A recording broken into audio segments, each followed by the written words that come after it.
कोल्हापुरातील गुंतवणूकदारांची कोट्यवधींची आर्थिक फसवणूक करणाऱ्या संतोष कुंभार याची 18 लाखांची आलिशान कार पोलिसांनी जप्त केली आहे।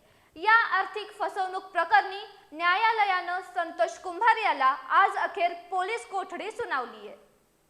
जादा परताव्याचा आमिष दाखवून राज्यातील विविध भागातील गुंतवणूकदारांसह कोल्हापुरातील गुंतवणूकदारांची कोट्यवधींची आर्थिक फसवणूक होण्याचा प्रकार घडलाय।